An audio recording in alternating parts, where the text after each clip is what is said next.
तो Pakistan surgical strike को लेकर लगातार इनकार करता रहा, लेकिन कुछ ऐसे गवाह सामने आए जो पाकिस्तान के झूठ की पोल खोल रहे हैं। एलओसी के पार से लोगों ने माना है कि आतंकियों का मार सफाया कर दिया गया है और सर्जिकल स्ट्राइक की एक एक जानकारी भी सामने आई है।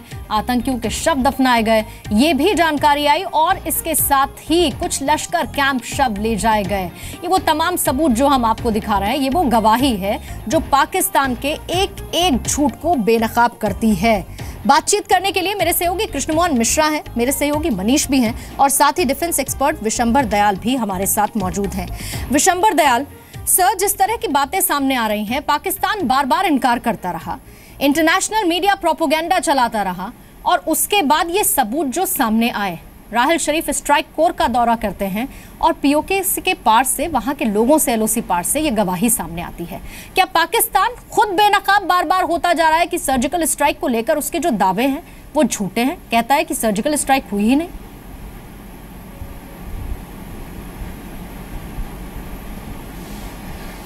देखिए, मैं आपको दो तीन चीजें बताना चाहूंगा। सबसे पहले तो आप इस जनता को, सब देश को ये मालूम होना चाहिए कि हर एक ऑपरेशन के 3-4 भाग होते हैं।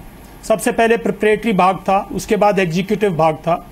भारतीय सेना ने दोनों बखूबी से किए और पाकिस्तान के कैंप्स को डिस्ट्रॉय कर दिया। उसके बाद है साइकोलॉजिकल और डिप्लोमेटिक वॉरफेयर। मंडे तक भारत साइकोलॉजिकल और डिप्लोमेटिक वॉरफेयर में पाकिस्तान को हरास कर दिया। पाकिस्तान की मंडे को जो मीटिंग हुई नवाज शरीफ और, अगर आपने भुट्टो का बयान सुना हो तो वो अलग अलग प्लेटफॉर्म पर खड़े थे। पाकिस्तान डिवाइड हो रहा था। पाकिस्तान की जो मिलिटेंट्स हैं उनके अंदर, मिलिट्री के अंदर, मिलिट्री और जो उनकी पॉलिटिकल लीडरशिप है उसके अंदर डिफरेंसेस थे। मंगलवार को हमारे अंदर से कुछ लोगों ने उनको बारूद दे दिया, जिससे वो लोग एकजुट होकर एक साथ खड़े हो गए और हमारी जो डिप्लोमेटिक और साइकोलॉजिकल वॉरफेयर में हमारे कुछ लोगों ने उसके अंदर छेद लगाने की कोशिश की। ये एक बहुत दुर्भाग्यपूर्ण बात है। जब इस देश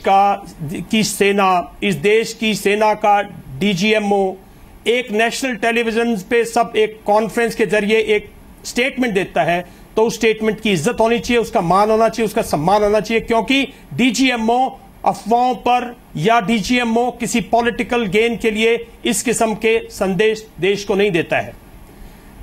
जहां तक भारतीय सेना की बात है, मैं आपको बताऊं, हम किसी तौर पर भी, हालांकि ये पॉलिटिकल डिसीजन है और आज की सरकार फैसला करेगी, लेकिन कोई भी सेना अध्यक्ष और खासकर जो मौजूदा सेना अध्यक्ष हैं, ये कभी भी ये नहीं चाहेंगे कि इस ऑपरेशंस की डिटेल्स किसी किस्म से किसी पब्लिक डोमेन में दी जाए। ये हमारी टैक्टिक्स है, इसके पीछे हमारे जवान हैं। आप अंदाजा लगाइए, दूसरे देशों में जब पुलिस किसी क्रिमिनल को अरेस्ट करती है तो वो बेनकाब वो चेहरे पर वो पहनती है, उनके चेहरे नहीं दिखते, क्योंकि कोई नहीं चाहता कि उनकी पुलिस के लोगों पर उनकी पुलिस पर किसी किस्म का कोई आइडेंटिफिकेशन करे और कल उनकी जान माल को खतरा हो। आप हमारे सैनिकों को बेनकाब करके उनकी इंडिविजुअल जाति तौर पे वो कहां रहते, क्या उन पर आप खतरा डालना चाहते हैं? क्या हमारी टैक्टिक्स क्या है? आप उसको, पाकिस्तान तो लड्डू बांटेगा। जो इस किस्म की बात कह रहे हैं लोग कि ये जो टेक्निकलिटीज हैं, ये हम और आप तो समझते हैं, उन लोगों को झेलम में कूद के मर जाना चाहिए। इस बात को जो समझते हैं देश हित के चलते, लेकिन हमारे यहाँ पर ही कुछ ऐसे लोग हैं, जिसमें चाहे वो अरविंद केजरीवाल हो और चाहे संजय निरुपम हो, जो बार बार आर्मी की सर्जिकल स्ट्राइक पर सवाल उठाते हैं। वो इसे लेकर सबूत मांगते हैं, लेकिन उनको ये भी समझना होगा कि हम अपनी सिक्योरिटी के साथ कॉम्प्रोमाइज नहीं कर सकते हैं इन सबूतों को सामने लाकर। Vishambar Dayal, Pakistan joint parliament session बुलाता है। पूर्णिमा जी, एक डिफेंस एक्सपर्ट के तौर पर सर, मैं आपसे समझना चाह रही हूं कि जब जॉइंट पार्लियामेंट सेशन आप बुलाते हैं तो एक इमरजेंसी के सिचुएशन के बाद बुलाते हैं। जब ये पाकिस्तान कहता है कि सर्जिकल स्ट्राइक हुई ही नहीं, तो आनन फानन में इन सब चीजों की जरूरत क्या आन पड़ी उसे? नहीं, आप कैसे कहते पाकिस्तान नहीं कहता? पहले दिन पाकिस्तान के जो डिफेंस मिनिस्टर थे उनकी स्टेटमेंट सुनिए।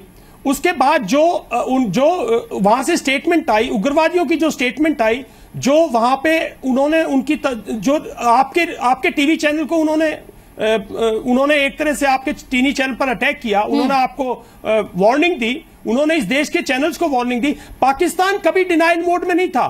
पाकिस्तान तो इस डिनाइल मोड में था कि उसके यहां कोई टेररिस्ट कैंप नहीं है, उसके टेररिस्ट कैंप पे स्ट्राइक ही नहीं हुई, क्योंकि वो मानता ही नहीं कि वहां टेररिस्ट कैंप है। पाकिस्तान तो छुपा रहा था और पाकिस्तान ठीक छुपा रहा था, क्योंकि पाकिस्तान बेनकाब नहीं होना चाहता दुनिया के सामने कि वो उग्रवाद का इतना बड़ा एपी सेंटर है। जब उसकी ये सब चीजें उजागर होने लगी तो पाकिस्तान डिनाइल मोड में था।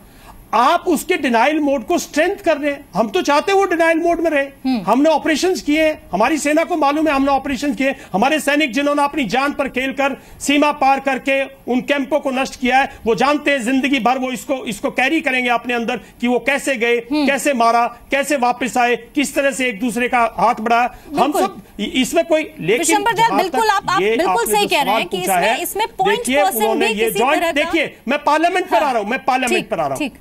देखिए मैं पॉइंट पे आ रहा हूं, देखिए मैं पॉइंट पे आ रहा हूं पूर्णिमा।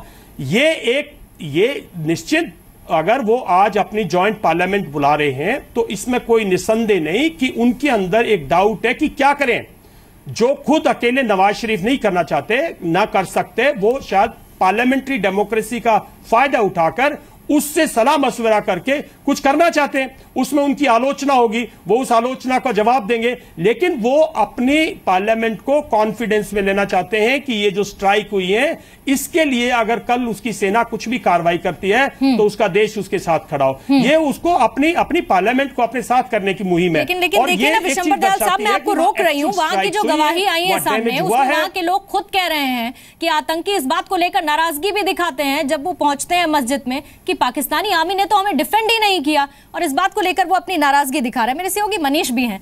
मनीष, हमें सबूत देने की जरूरत नहीं है, इस बात की बात हम बार बार करते हैं।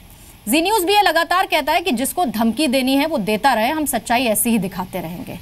लेकिन उन लोगों के मुंह पर यह गवाही कितना बड़ा तमाचा है जो बार बार इस बात का जिक्र करते हैं, चाहे वो दिल्ली के मुख्यमंत्री अरविंद केजरीवाल हो, चाहे संजय निरुपम हो, कि सर्जिकल स्ट्राइक के सबूत दीजिए, हमें सबूत दिखाने की जरूरत नहीं है और आपको सच्चाई माननी पड़ेगी।